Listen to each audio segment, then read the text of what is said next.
Hello friends, welcome to ProTalent and I'm Nitin Parmar. I welcome you all for this part 2 of December 2020 current affair revision module. दोस्तों, I'm sure you are aware that this our monthly current affair revision is one of the very detailed oriented module दोस्तों.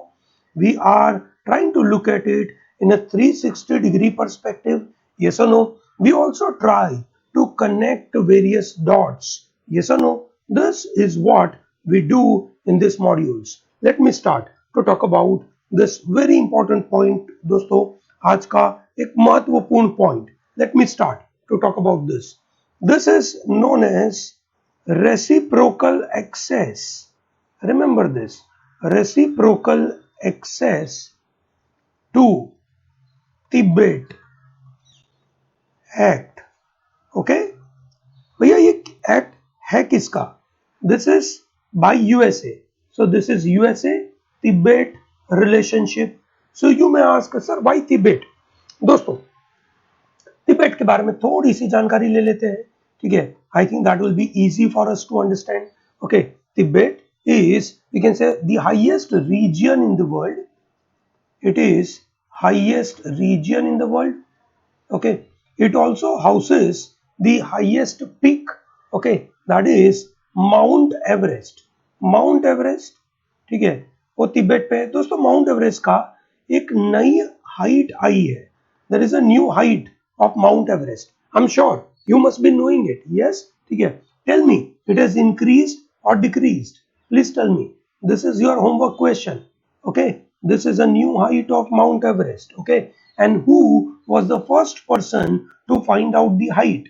Who was the first person to find out the height of Mount Everest? Yes or no? The Tibetan plateau is also known as roof of the world. It is known as roof of the world. Okay, so that way it turns out to be easy. Okay, it is located at the highest point that is in the world. Mount Everest is the highest peak there. It is also known as roof of the world. Okay, now why this US Tibet scenario is coming up? Okay, सबसे पहले समझते हैं कि ये law क्या है. What is this act? Okay, it is US legislation. Okay, it is US legislation. उनका law है. Okay, this is known as Mutual Access to Tibet Act. It is known as Mutual Access to Tibet Act. Okay, आप उसको reciprocal access बोल सकते हो और mutual access बोल सकते हो. ये दिसंबर 2018 में लाया गया था. ठीक है. ओके, बेसिकली ये जो लेजिस्लेशन था that is calling for denial of entry to US by Chinese authorities known to be interested in limiting visit to Tibet. So this is denial to Chinese officials to visit USA. Okay, 2018 में ये लाया गया था. Okay, primarily the objective is to force China to make this Himalayan region more open and transparent. Okay, this is very important. Okay, chaliye, great. So the senior US diplomat has called on the other country to introduce regulations which are related to this. So they said, we have made this law, we want other countries should also make this law. ठीक है दोस्तों, तिब्बत की लड़ाई है क्या? दोस्तों, इन 1959, ठीक है, the 85-year-old Dalai Lama, who is known as the religious head of Tibet, okay, he fled to India. भाई इंडिया में आने की जरूरत क्यों पड़ी थी? He came in exile. Okay, 1959 से अभी तक he is in India. Okay, so basically why he came to India? Because there was a Chinese crackdown. Okay, Chinese crackdown took place. ठीक है, in Tibet. China wanted to take full control over Tibet. ठीक है भाई, China ने crackdown किया. क्यों? Because there was a rebellion by Tibetan. Yes or no? सो तिबेटन्स, ठीक है, तिबेतियंस fled to India. Even today we have lot of refugees, ठीक है, ऑफ तिब्बत। दोस्तों जब ये ठंडी का समय आता है, विंटर सीजन आता है, विंटर सीजन में बहुत सारी जगहों पे you will find this kind of system available, जहां पे you can say Tibetan people are selling winter clothes, they are refugee, ठीक है, विच इज गवर्नमेंट के द्वारा ऑफिशियली बनाया जाता है, ठीक है। So this Dalai Lama is currently in Dharamshala, okay. Dharamshala is a place, I am sure you know this, ये सुनो, हिमाचल प्रदेश में एक मजेदार सा एक ऐसे जगह है जिसका नाम है Dharamshala, which is their official government. दोस्तों चाइना ने, है ना, चाइना और तिब्बत के बीच में लड़ाई क्या है, China wants this entire Tibet to be part of it, हालांकि अभी तो ले ही चुका है, यस और no, it is autonomous, you can say region, okay, it is a province. Xinjiang province के बाद दोस्तों, you know Xinjiang province, yes और नो, ठीक है, जिंगजियांग प्रोविंस किसके लिए प्रॉब्लम है दोस्तों, ठीक है, it is primarily the Uyghur community, yes और नो, उइगर कम्युनिटी के मुताबिक ये थोड़ा प्रॉब्लम में है, ठीक है। Similarly a second province is Tibet, which is basically second largest province. The one of the largest province is Xinjiang province. Okay, 1950 में चाइना के अंदर जब माओ जेडोंग साहब सत्ता पे आए और उनको लगा that we want to take or we want to expand our China, so they attacked Tibet in 1950. They declared, you can say, their victory over Tibetan army in Chamdo region, ठीक है। इन 1951 China और तिब्बत के बीच में 17 point agreement हुआ था दोस्तों, ठीक है, 17 पॉइंट एग्रीमेंट हुआ था। हालांकि चाइना ने बहुत ही मजेदार काम किया, they sent so many women to Tibet and forcefully asked people, that is monks of Tibet, to marry to marry the Chinese girls, so that their children will automatically become Chinese. Okay, so this is one of the very interesting thing. Yes or no? I'm sure you understood this idea. Very good, very good. Okay, let's move towards the event number 2. This is interesting दोस्तों, ये event number 2 is very interesting, which is known as UNESCO world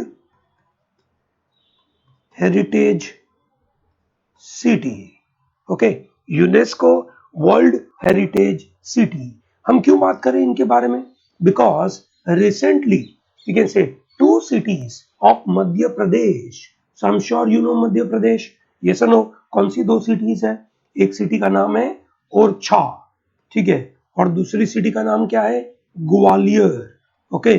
These 2 cities have been included in this UNESCO World Heritage City.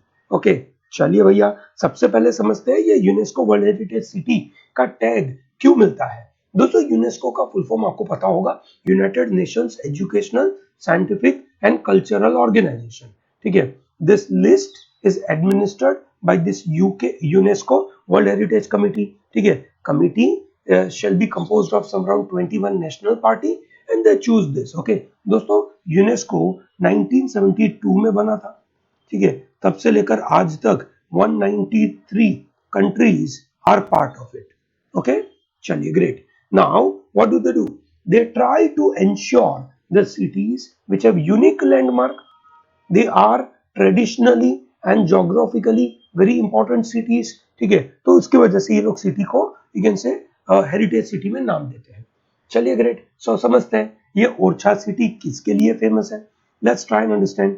Orchha, Orchha has remained, मतलब it's a part of Bundelkhand दोस्तों, I am sure it was a capital of kingdom of Bundela, okay, it was a capital of kingdom of Bundela. दोस्तों आप मेरे साथ ये सब चीजें note करते हैं ना, very good, it is in 16th century. दोस्तों ये एक आप मेरे साथ मतलब सुनते सुनते जब आप ये लिखते रहेंगे तो बड़ा फायदा होगा, ये सुनो, चलिए ग्रेट। ये ओरछा सिटी के प्रोमिनेंट लैंडमार्क कौन से है, ठीक है, some of you may be from Orchha, okay, this are called Jahangir Mahal, बहुत मजेदार सा जगह है दोस्तों, जहांगीर महल, राजमहल, ठीक है, राय प्रवीण महल,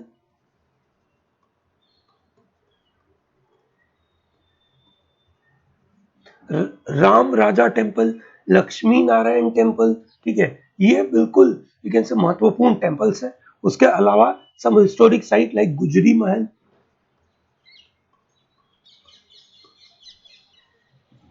मानसिंह पैलेस, शास्त्रा बहु टेम्पल, ठीक है, दे आर मतलब chemically treated recently. Okay, this is also done primarily Orchha city को रखना का ऑब्जेक्टिव ये था दैट यू कैन से the art which is inscribed on this महल, ठीक है, that is to be made more visible to the people so that it becomes a very important part, tourist को attract कर सकते हैं और इंडियन ट्रेडिशंस यहाँ पे दिखा सकते हैं। बुंदेला, किंगडम ऑफ बुंदेला, याद रखिएगा ये। Similarly when we talk about Gwalior, okay, Gwalior is important, okay, it is renowned for its temples, ठीक है, and various palaces। Gwalior fort, ठीक है, is very important दोस्तों। ग्वालियर फोर्ट है ना, बहुत इंपॉर्टेंट है दोस्तों, ये आर्कियोलॉजिकल साइट है ना, 15th सेंचुरी से बनाया गया ये बड़ा शहर है, इट्स अ वॉल्ड सिटी बोल सकते हैं इसको, है ना, it is known as walled city, ठीक है। ग्वालियर 9th सेंचुरी में, ग्वालियर 9th सेंचुरी में बनाया गया था दोस्तों, ठीक है। किसने बनाया था? राजवंश, यू कैन से रीजन के लोग और राजवंश ग्रुप के लोग, है ना, उन्होंने बनाया था, ठीक है। 9th सेंचुरी में बनाया गया। राजवंश, बाघेल, यू कैन से कचावड़ो, तोमार, सिंधिया, ये लोग ग्वालियर के ऊपर रूल करते थे, ठीक है। वहां पे ग्वालियर फोर्ट है which is very important fort, ठीक है, जो एक तरीके से होली जैन स्टैच्यू और सैंडस्टोन से बना हुआ है, ठीक है। तो यहाँ पे जैन धर्म का भी पूरा एक ऐसे दबदबा है। सो देखा जाए तो ये महत्वपूर्ण 2 सिटीज है जिसको ऐड किया गया है दोस्तों। यूनेस्को वर्ल्ड हेरिटेज सिटीज में इंडिया की और कौन कौन सी सिटीज है? बराबर है, ठीक है। Other cities, please tell me, other cities that becomes your homework, please put that into comment section दोस्तों, ये बहुत इंपॉर्टेंट है। ओके, चलिए ग्रेट, आगे बढ़ते हैं। So I think you are able to understand this very critical part. Coming to number 3, this is very important दोस्तों, ये ध्यान रखेगा, ये बहुत क्रूशियल है, you won't find at many place, ठीक है। देखते हैं दोस्तों, हम बात कर रहे हैं, हम कुछ महत्वपूर्ण ऑपरेशंस के बारे में बात करें, ठीक है। कौन कौन सा ऑपरेशंस बात करें हम? Operation Blackface, Operation Trace and Operation Crawler, ठीक है। क्या है ये दोस्तों? This is connected to you can say crime related activities. चलिए हम बात करते हैं महाराष्ट्र पुलिस से, सब शुरुआत हम करते हैं जिसकी वजह से ये न्यूज में है, ठीक है। महाराष्ट्र स्टेट पुलिस की वजह से ये सब न्यूज में है, ठीक है।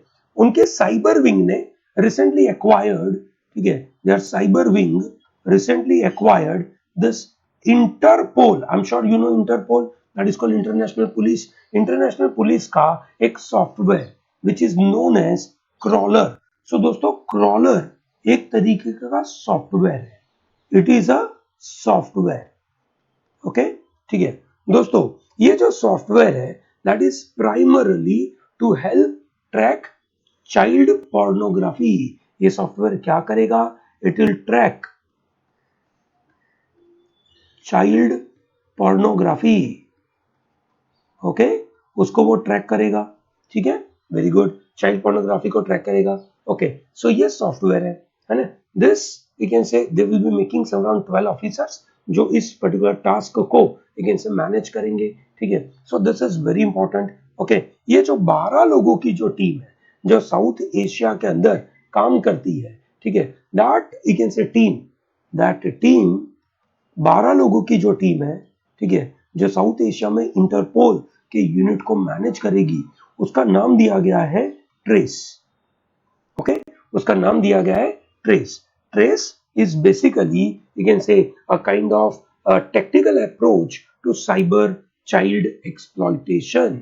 दोस्तों वापस समझते हैं, क्रॉलर इज अ सॉफ्टवेयर, ठीक है, which is obtained from Interpol, ठीक है, it is uses number of techniques, okay, such as identification of nudity in a photograph and recognizing the age from the photograph. I'm sure you know, आपने camera में देखा होगा लोग as identify कर सकते हैं. Yes or no? This is very important. Similarly, when we talk about trace, दोस्तों trace is a unit which is set up by Interpol in South Asia. It is a police unit. समझो दोस्तों, ये कोई software नहीं है, ठीक है. Software कौन है? सॉफ्टवेयर तो क्रॉलर है. Yes or no? 2019 से ये बनाया गया है. अभी तक इन्होंने 270 पुलिसमैन को ट्रेन किया है. Maharashtra Cyber Police is very active and they have started to forward complaints to the various districts where FIR have been registered through the trace unit. Okay, ये बिल्कुल याद रखिएगा. Okay, then what is Operation Blackface? Operation Blackface, ठीक है, is basically Maharashtra State Police against, you can say, child sexual abuse. Okay, Operation Blackface is developing database. It is developing database of people who committed crime related to child sexual abuse. Okay, उसके साथ connected ये काम करेंगे. This is very important दोस्तों, है ना, याद रखिएगा. This is an operation by Maharashtra government. Crawler is a software developed by Interpol, which is now in the hands of Maharashtra state, and Trace is a unit of police. Okay, एक साथ सब कुछ आपके सामने है. I'm sure you are able to manage this. This is very important for you to understand this. Okay, चलिए great, ठीक है, मजेदार चीज है दोस्तों, ये आपको समझ आ रहा है. I'm very happy. Okay, great. Let's move forward and talk about one very important issue, ठीक है, जिसके बारे में, ठीक है, बहुत सारी जगह पे लेकिन से बातें चल रही है आजकल, ठीक है, दैट इज नंबर 4. ठीक है, और ये एक महत्वपूर्ण बात है. ये इसलिए पता होना चाहिए क्योंकि ये इश्यू चलता रहेगा ऐसा लग रहा है. बोको हराम, यू हर्ड अबाउट बोको हराम? यस, ठीक है, बोको हराम is developed, it is you can say terrorist organization which is, you can say, developed on the, you can say, values of Salafism. Salafism is an ideology. Salafism is an ideology, ठीक है, which is you can say developed within Sunni Muslim. ये सुन्नी मुस्लिम में ये विचार develop किया गया था, सलाफिज्म. Okay, primarily ये लोगों ने सलाफिज्म इसलिए डेवलप किया बिकॉज वेस्टर्न यूरोप ने इंपीरियलिज्म के द्वारा, वेस्टर्न यूरोप ने इंपीरियलिज्म के द्वारा मुस्लिम्स के ऊपर बहुत ज्यादा अत्याचार करे. उन अत्याचार से बचने के लिए, उन अत्याचार से बचने के लिए उन्होंने ये सलाफिज्म का विचारधारा चालू किया. ठीक है दोस्तों, बोको हराम 2014 में, सॉरी 2002 में बनाया गया था, ठीक है, by Mohammad Yusuf. Who developed it? Mohammad Yusuf, he was a founder. Mohammad Yusuf, ठीक है, it was founded in 2002 by Mohammad Yusuf. ठीक है भाई, Boko Haram has been abducting lot of children. ठीक है, बहुत सारे बच्चों को वो एब्डक्ट करते रहते हैं. ठीक है, तो दोस्तों बोको हराम की बात क्यों कर रहे हैं हम? ठीक है, बोको हराम की बात इसलिए कर रहे हैं because recently in Nigeria, you can say in a northern eastern region, they attacked on the farm worker and thereby some around 110 people died. Okay, 110 people died. ठीक है, which is Boko Haram jihadi. ठीक है, they attacked on them and thereby this is the problem. उनमें से करीबन 30 लोगों के तो सर काट दिए थे. ठीक है, and this is known as 2020 का सबसे बड़ा ब्रूटल असॉल्ट माना गया था. ठीक है भैया, ये असॉल्ट कहाँ पे हुआ? नाइजीरिया में. ठीक है, दी नाइजीरिया का कैपिटल बोर्नो, नाइजीरिया का कैपिटल बोर्नो, ठीक है, वहां पे हुआ था दोस्तों. ठीक है, which is in capital region Borno. ठीक है, विच इज इन माइदुगरी करके जगह है, वहां पे हुआ था दोस्तों. नाइजीरिया का ये 2020 का द मोस्ट ब्रूटल अटैक माना गया, द मोस्ट ब्रूटल अटैक करके इसको माना गया था, जिसकी वजह से ये न्यूज में दोस्तों बोको हराम, आई am sure you understand this. Boko हराम कहां पे डेवलप हुआ? प्राइमरली जहां जहां वेस्टर्न यूरोप के इंपीरियलिज्म ने, ठीक है, मुस्लिम सुन्नीस को से एक तरीके से बड़ी परेशानी करी, जिसकी वजह से ये न्यूज में रहा। ओके, चलिए great, coming to number 5। okay, we are talking about now ethereum 2.0। okay, you may ask sir what is ethereum? ठीक है, कुछ बच्चों को पता होगा, कुछ बच्चों को नहीं पता, चिंता ना करें, I'm going to discuss about it in detail। so दोस्तों, ethereum is a cryptocurrency। you know cryptocurrency? yes or no? what is a cryptocurrency or what is known as virtual currency? yes or no? ठीक है दोस्तों, ये crypto currency है, ठीक है, they are non fiat currency. Okay, non fiat currency, इसमें government का backing नहीं होता है, नो गवर्नमेंट बैकिंग। आपके पास जो करेंसी है वो गवर्नमेंट बैक्ड है। ओके, ठीक है, it is government backed currency, उसके ऊपर गवर्नमेंट ऑफ इंडिया का सिक्का मार के रखा हुआ है। यस और नो? सो ये भैया जो क्रिप्टो करेंसी होती है, ठीक है, one of them is a bitcoin, one of them is a bitcoin. दोस्तों, ये बिटकॉइन, इथेरियम, ठीक है, ये जो अलग अलग तरीके की से सिस्टम होती है, वहां पे कोई गवर्नमेंट का बैकिंग नहीं है। जब ये गवर्नमेंट का बैकिंग नहीं है तो भैया प्रॉब्लम क्या होता है? प्रॉब्लम कोई नहीं होता है, ठीक है, it is working on blockchain technology, so it is termed as very secured system. ठीक है, इसमें गफले होने के चांसेस एकदम कम है। However government of India, government of India is ambiguous in this, it is very ambiguous। ठीक है, there is no specific rule, but there was a budget announcement in 2000 you can say 18 saying that you can say the transactions through bitcoin is not legal। ठीक है, ऐसा उन्होंने बोल दिया। हालांकि supreme court ने एक बहुत महत्वपूर्ण जजमेंट दिया था। ठीक है, सुप्रीम कोर्ट ने एक आरबीआई का ऑर्डर था, ठीक है, आरबीआई के ऑर्डर था, उसको क्वॉश कर दिया था। What was RBI order? RBI ने अपने नीचे जो काम करने वाली बैंक्स है, ठीक है, obviously RBI is a regulator for the banks, RBI ने ऑर्डर लगाया था बैंक्स को कि जो लोग वर्चुअल करेंसी में काम करते हैं, जो भी से ऑर्गेनाइजेशन वर्चुअल करेंसी में काम करते हैं, ठीक है, उनका कोई तरीके का बैंकिंग एक्टिविटी आप नहीं करोगे। ठीक है, इस तरीके से इनके ऊपर रोक लगा दी, बैंक्स को ना बोल दिया, इसको चैलेंज किया गया। सुप्रीम कोर्ट ने बोला that this is not acceptable. Okay, supreme court ने इस ऑर्डर को क्वॉश कर दिया।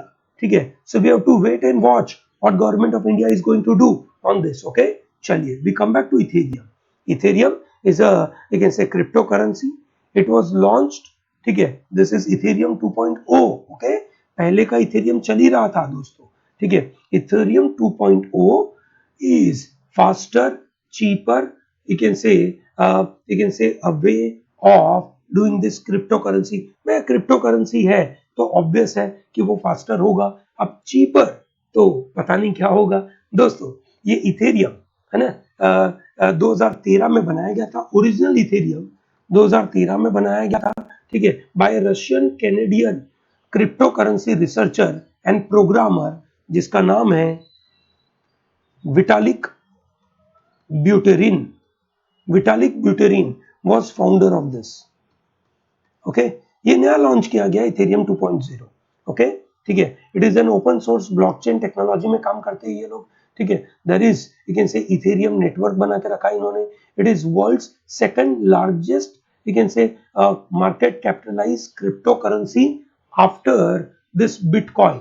Bitcoin is having a largest market capitalization, ethereum is a second largest market capitalization, second largest market capitalization। okay, I hope it is clear to you। सबको ये बात समझ में आ रही है? वेरी गुड, चलिए, this is wonderful, I am sure you have understood this. ठीक है, वेरी गुड। ओके, आगे बढ़ते हैं दोस्तों, हम बात करेंगे पॉइंट नंबर 6 में। दो चीज एक साथ हम बात करने वाले दोस्तों, ठीक है। I hope you will be in a position to manage, ठीक है। You have heard about avian influenza, yes और नो? आजकल बहुत बातें चल रही है avian influenza, yes or no, which is popularly known as bird flu, yes or no, it is popularly known as bird flu, ठीक है, जिसके अंदर वायरस होता है H5N1, ये वायरस होता है, yes or no? चलिए ग्रेट है दोस्तों, पहले इसको समझते हैं फिर दूसरा पॉइंट इसके साथ कनेक्ट करेंगे, ठीक है। भाई ये शुरुआत कहां से हुई थी इसकी, ठीक है। आज की तारीख में इन इंडिया, ठीक है, in India today as of now 7 states, ठीक है, are affected through this bird influenza, ठीक है। भैया ये इंडिया में 7 स्टेट्स है, last state UP was included, Gujarat, Maharashtra, Rajasthan, ठीक है, मध्य प्रदेश, ठीक है, इस तरीके से सब स्टेट्स कनेक्टेड है, अभी यूपी इसमें आ चुका। तो भैया इसकी शुरुआत कहां से हुई थी? It all started in Japan, ठीक है। ये सब बाहर से आने लगा है दोस्तों, ठीक है। ग्लोबलाइजेशन का ये अपना बड़ी परेशानी है, ठीक है। जापान कौन से सिटी से आया? पोल्ट्री फार्म था, एक सिटी थी, यू कैन से ह्यूगा करके सिटी थी, ह्यूगा सिटी जापान से एवियन इन्फ्लुएंजा आया, जहां पे एक बड़े फार्म के अंदर करीबन 40,000 चिकन्स के अंदर ये पाया गया, ठीक है। उनको स्लॉटर कर दिया, उनको जमीन में डांट दिया, ठीक है। This is what the problem is दोस्तों। ये एवियन इन्फ्लुएंजा अफेक्ट्स चिकन, गिनी फाउल, टर्की, ठीक है, उन तरीके के लोगों को अफेक्ट करता है। ह्यूमंस को अफेक्ट कर सकता है, बिल्कुल। It can get transmitted from bird to human, it is possible, okay. Human to human पता नहीं है, ह्यूमन टू ह्यूमन पता नहीं है। H5N1 is a deadly virus, ठीक है, okay.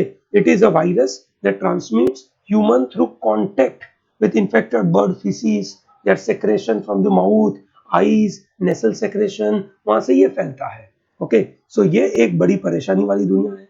पोल्यूशन के बारे में बात हो रही है। सिमिलरली हम एक और चीज बात कर लेते हैं इसी के साथ साथ। Recently US air quality index was developed, US Air Quality Index was developed, और उसके अंदर you can say they ranked world's most polluted cities। उन्होंने क्या बताया? world's most polluted cities ये बनाने की कोशिश करी, ओके। सो ये world's most polluted cities में नंबर 1 है लाहौर। कौन सा भैया? पाकिस्तान। आप में से कुछ लोग खुश हो रहे हैं, रुको रुको, खुश मत हो। दूसरे नंबर पे कौन है? अपना खुद का दिल्ली, ये सुनो। और तीसरे नंबर पे कौन है? ठीक है, बाजू में एक छोटा सा देश, ठीक है, Kathmandu, okay. This are the top 3 in the world, okay. So दोस्तों ये और एयर क्वालिटी इंडेक्स है, ये बोलता है कि सबसे ज्यादा पॉल्यूटेंट्स अगर है पार्टिकुलेट मैटर के द्वारा, ठीक है, so that is Lahore. Lahore is in a particulate matter के मुताबिक number 1, number 2 Delhi and number 3 is Kathmandu. Particulate matter का मतलब ये हो गया दोस्तों कि हमारे यहाँ पे बहुत व्हीकल चल रहे हैं, और व्हीकल ज्यादा चलने की वजह से ये परेशानियां जरूर होती है। व्हीकल ज्यादा चलेंगे, ठीक है, तो पार्टिकुलेट मैटर निकलते रहेंगे, पार्टिकुलेट मैटर निकलते रहेंगे तो प्रॉब्लम होता रहेगा, ये सुनो, ठीक है। तो ये आपको पता होना चाहिए। इसके साथ साथ, ठीक है, अगर मैं एक और न्यूज आपके साथ जोड़ दूं, so that is called 100 octane petrol, ठीक है। भाई इंडियन ऑयल कॉर्पोरेशन आईओसी ने 100 ऑक्टेन पेट्रोल, ठीक है, बनाने की कोशिश करी है, and that is they are very successful. This is first time 100 octane fuel is being launched. Octane क्या होता है दोस्तों? Octane rating is the indicator of the stability of petrol, okay. So it is the ability of petrol to stop knocking, knocking रोकने के लिए, ठीक है, ये ऑक्टेन से रेटिंग लगाई जाती है। ये सुनो, नॉकिंग तब होती है जब हम पेट्रोल को इंजन में इग्नाइट करते हैं, अगर वो सही तरीके से इग्नाइट नहीं हुआ तो वो आवाज करता रहता है टॉक टॉक टॉक टॉक करके, ये सुनो। चलिए ग्रेट दोस्तों, ठीक है। ये 100 ऑक्टेन पेट्रोल कहां पे यूज होता है दोस्तों? It is commonly used in racing cars. Okay, they are commonly used in racing cars. Okay, चलिए ग्रेट, एक साथ बहुत सारी चीजें हमने देख ली. I am sure it is helping you to understand everything in great detail. ठीक है, चलिए great, we have learn this well. Okay, आगे बढ़ते हैं दोस्तों, और हम एक महत्वपूर्ण चीज समझने की कोशिश करते हैं. Coming back to number 7, very important news दोस्तों, इसको ध्यान रखिएगा, दिस इज सो क्रूशियल. ठीक है, this is US sanctions on Turkey. ठीक है, ये एक महत्वपूर्ण पॉइंट है. ठीक है दोस्तों, यूएसए ने टर्की के ऊपर, ठीक है, एक महत्वपूर्ण, ठीक है, लॉ लगा दिया, सेक्शन 231 ऑफ काटसा.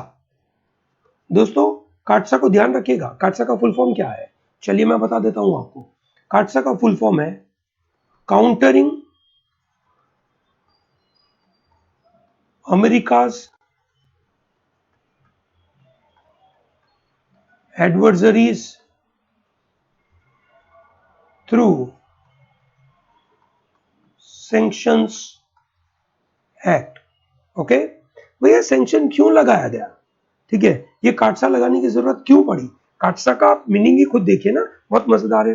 भाई जो भी अमेरिका का एडवर्सरी है, जो भी अमेरिका का दुश्मन है, ठीक है, उन सभी दुश्मनों के ऊपर अमेरिका सैंक्शन लगा देगा. यस और no, this is very important. तो टर्की कैसे दुश्मन बन गया, भैया टर्की हैज रिसेंटली परचेज्ड, ठीक है, दे रिसेंटली परचेज्ड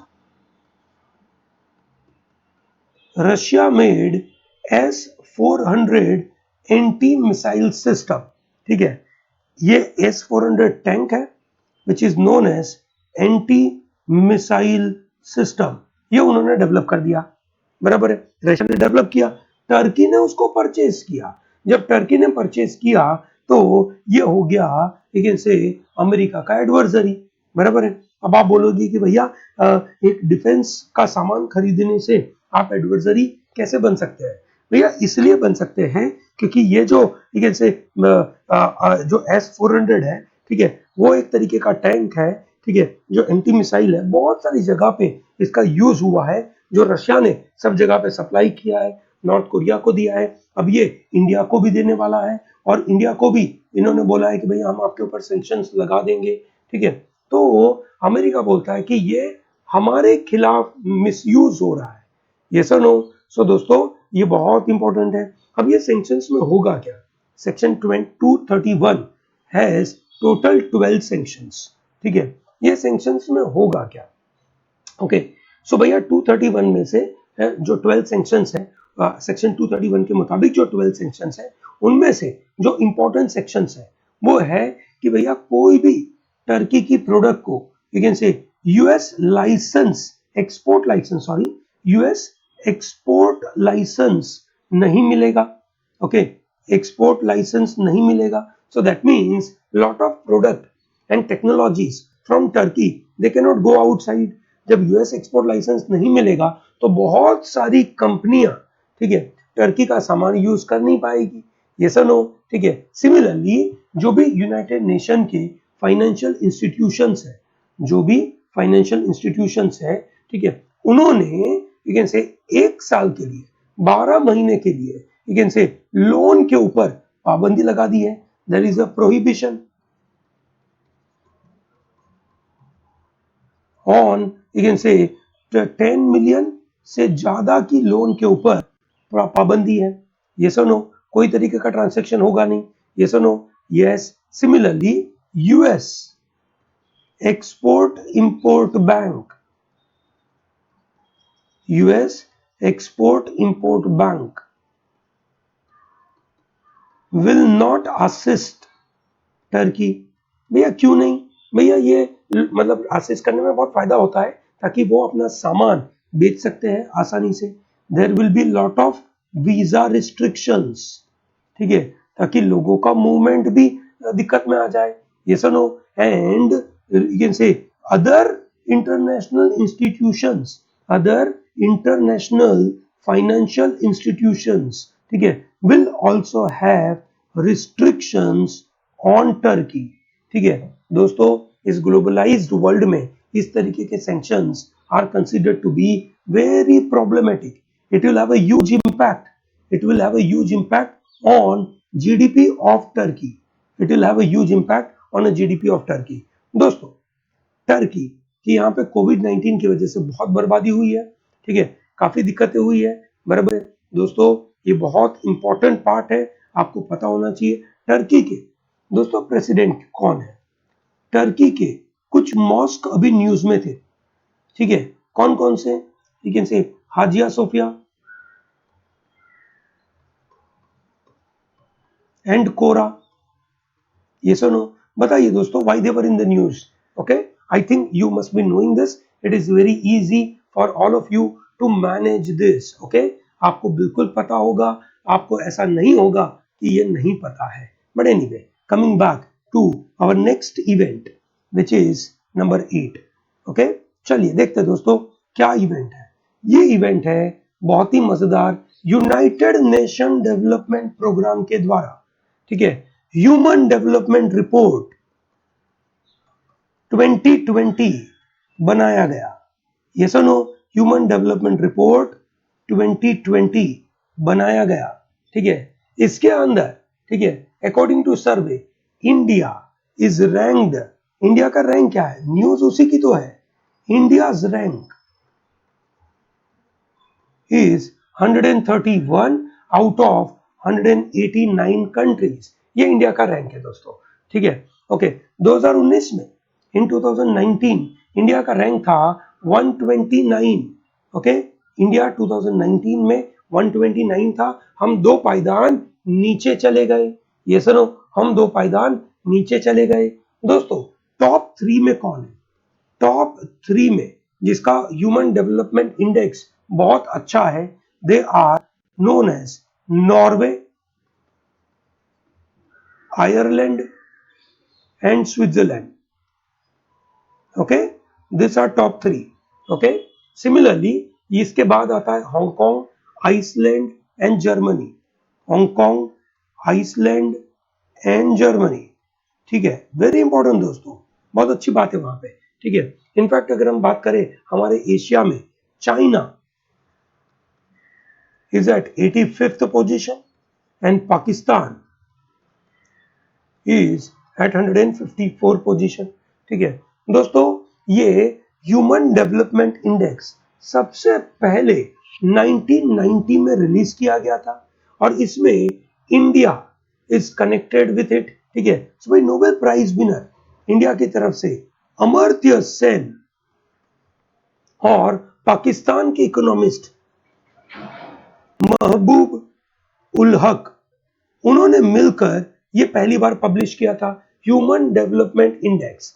ये डेवलप किया जाता है on the name of, you can से, life expectancy at birth, women's participation in political spectrum, maternal mortality. ठीक है, ये सब चीजों को ध्यान में रखते हुए इंडिया बनाया जाता है, सॉरी, ये इंडेक्स बनाया जाता है। ये सबसे पहली बार फर्स्ट पब्लिश किया गया था इनकी तरफ से। ओके, तब से लेकर अभी ये चलता रहता है। इंडिया का करंट रैंक बता दिया, टॉप बता दिया, चाइना का बता दिया, लास्ट ईयर का रैंक बता दिया। I think this is very comfortable for you. Yes और no? I think this is very easy for all of you to understand this, है ना? ये बातें आपके लिए काम की है। Coming to number 9, very important one दोस्तों, इसको ध्यान रखिएगा। This is once again related to Maharashtra government. They developed a bill called Shakti Bill. Yes or no? आपको याद होगा, हमने इसके ऊपर एक कैप्सूल मॉड्यूल बना के रखा था। Yes or no? This is very important. क्या एक्ट का पूरा नाम है? चलिए समझते हैं दोस्तों। They enacted Maharashtra Shakti Criminal Law Maharashtra Amendment Act 2020. So this is an amendment act. ठीक है, and they also developed another act, ठीक है, which is related to, you can say this women empowerment, but this is a primary one. इसके द्वारा they will be developing special court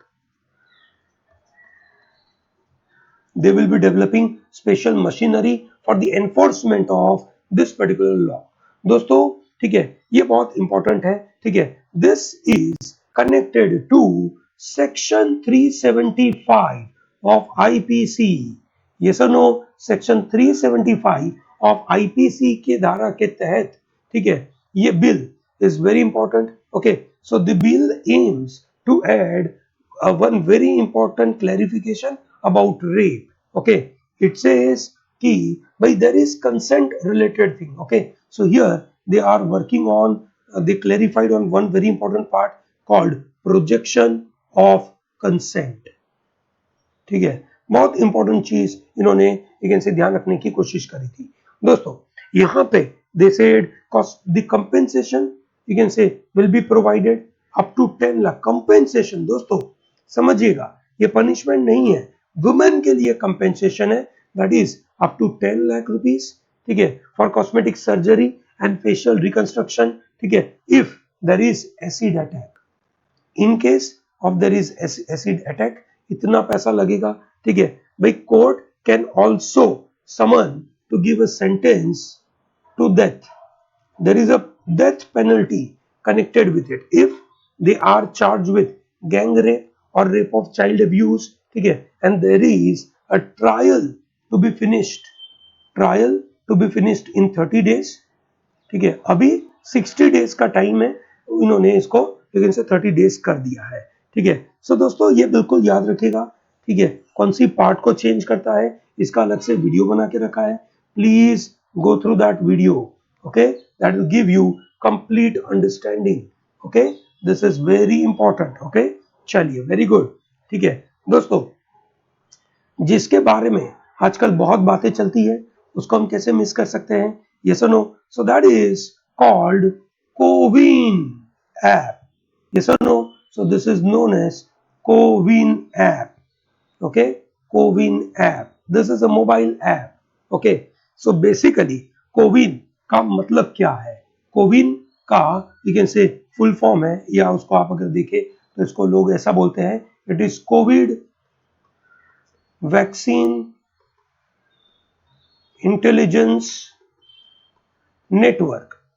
ऐसा माना जाता है that India is possibly going to lead, you can say, to the world on vaccine related thing. Okay, so ये एक multimedia portal है कोविड-19 vaccination distribution programme के लिए गवर्नमेंट ऑफ इंडिया के द्वारा बनाया गया ये ऐप है. ओके, ठीक है भैया, ये कोविड ऑपरेटिंग गाइडलाइन जो मिनिस्ट्री ऑफ हेल्थ देती है, ठीक है, बराबर है, तो वो एक तरीके से ये बहुत इंपॉर्टेंट रहेगी और ये कोशिश करेगी that there will be a proper framework will be used to monitor the registered recipients. ठीक है, क्या करेंगे? They will monitor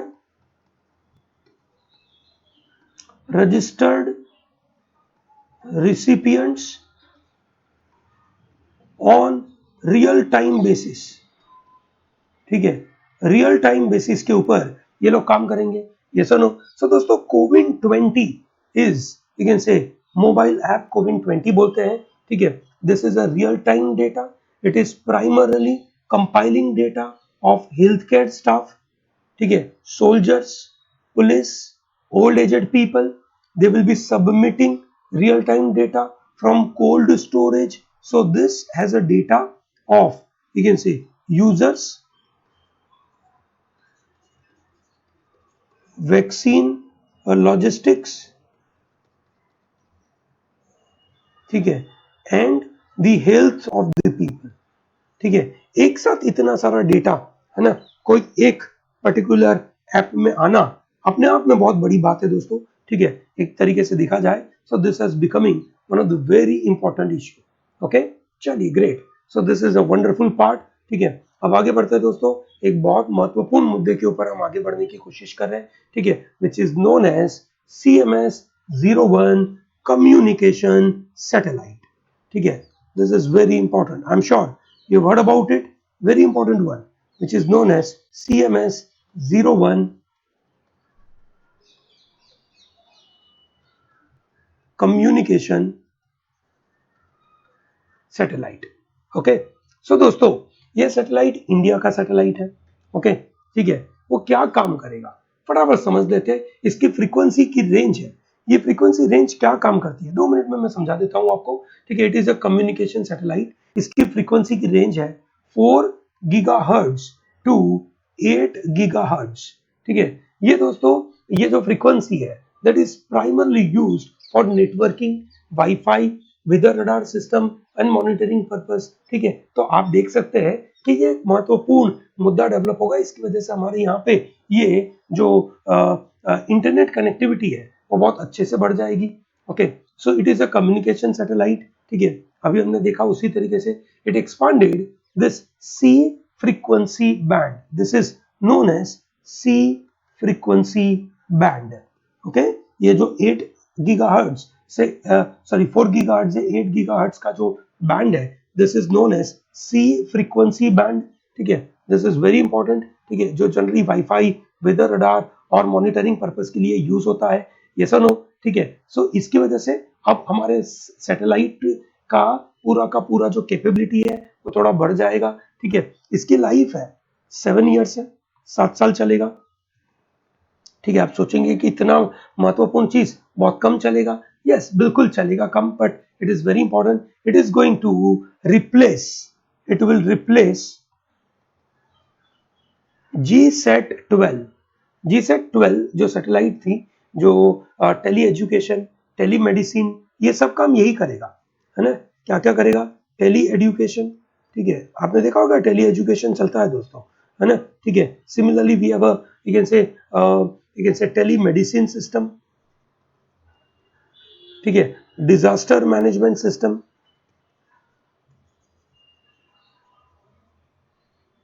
ठीक है। ये सब चीजें ये मैनेज करेगा। सो दिस इज वेरी इंपॉर्टेंट दोस्तों, ठीक है। ये कहां पे लगाया जाता है, this is developed eight GTO, that is called Jio stationery, ठीक है। दिस इज वेरी इंपॉर्टेंट दोस्तों, है ना। जियो स्टेशनरी ट्रांसफर ऑर्बिट में लगाया जाता है ये satellite, geostationary transfer orbit में लगाया जाता है। This is not happening at the lower level, okay, this is happening at a very high level, ठीक है। सम अराउंड 36,000 किलोमीटर की रेंज पे इसको यूज किया जाता है, ओके। चलिए great, we go to the next point which is point number 12, okay. This is known as very important part, ठीक है। this is known as E20 fuel, है ना। अभी हमने थोड़ी देर पहले देखा था 100 ऑक्टेन फ्यूअल, ये सो नो, ठीक है। आपको याद है, वेरी गुड, आपको याद है ऑक्टेन किसके लिए, नॉकिंग के लिए, ये so no. So what is this E20 fuel, ठीक है। अगर आप किसी को पता है कमेंट सेक्शन डालिए दोस्तों, ठीक है। Okay, so E20 fuel is primarily ethanol blend fuel. Okay, ethanol blend fuel. Okay, so हमने कोशिश करी है कि हम E20 पेट्रोल, E20 डीजल बनाए। ओके, सो E20 के बेनिफिट्स क्या है, E20 is having ethanol blended fuel, okay, ethanol blended fuel, इसको बायोफ्यूअल भी बोलते हैं, इसको बायोफ्यूअल भी बोलते हैं। क्यों बायोफ्यूअल बोलते हैं, because ethanol is developed from you can से this the by product of you can से दिस मोलासिस, जो शुगर केन इंडस्ट्रीज में से जो मोलासिस निकलती है, ठीक है, उनमें से ये इथेनॉल बनाया जाता है, ये सुनो। सो दोस्तों ethanol blending is very important. E20 which means 20% ethanol and 80% petrol, ठीक है। करंटली अभी जो बायोफ्यूल आपको मार्केट में मिलता है उसमें 10% इथेनॉल होता है, ओके। अब ये 20% होगा, ये सो नो, ठीक है। This is very important, okay. So ये बड़े फायदे कारक बात है, it will save lot of money, it will generate lot of benefit. क्या बेनिफिट्स है, बेनिफिट्स क्या है for this you can say E20 fuel, ठीक है। it lowers automotive pollution, जो व्हीकल है, ठीक है, उनसे जो पोल्यूशन है वो इससे कम होगा, ऑब्वियसली क्योंकि आप इथेनॉल यूज कर रहे हो, ठीक है। अच्छा, it will also lowers our import bill, हमारे जो इंपोर्ट के बिल है, क्योंकि फाइनली हमें जो गैसोलीन परचेस करना है, पेट्रोल परचेस करना है, वो कहीं ना कहीं हमें बाहर से ही परचेस करना पड़ता है। yes or no? So thereby it will save lot of foreign exchange. It will save our foreign exchange, जो बहुत महत्वपूर्ण पार्ट है, ठीक है। It will save lot of foreign exchange and thereby India की एनर्जी स्टेबिलिटी डेवलप होगी, ठीक है। And obviously it reduces carbon emission, ठीक है, it reduces carbon emissions, okay. ये काम करने की कोशिश करेगा। दोस्तों हमने बात करी ये E20 फ्यूल में इथेनॉल बनता है, that is coming from agriculture, ठीक है दोस्तों, ये आता है एग्रीकल्चर से, ओके। और आजकल हम काफी बड़ी बड़ी बातें कर रहे हैं इस एग्रीकल्चर के ऊपर, बड़ी लड़ाइयां हो रही है दोस्तों, ये सुनो। चलिए ग्रेट दोस्तों, and then we come to last point possibly for the day, ठीक है, which is you can say known as human freedom index. Human freedom index 2020, ठीक है दोस्तों। कौन पब्लिश करता है, ठीक है, सबसे पहले तो वो बात कर लेते हैं भाई पब्लिश कौन करता है। There is a Cato institute, sorry Cato institute, ठीक है, एंड फ्रेजर इंस्टीट्यूट, ये लोग डेवलप करते हैं, ठीक है।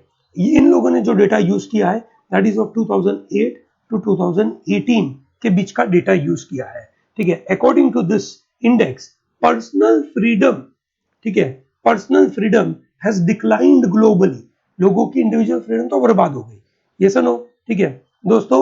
इंडिया का 2020 में रैंक कितना है दोस्तों, इंडिया का 2020 में रैंक है 111, ठीक है, दिस इज इंडिया का रैंक।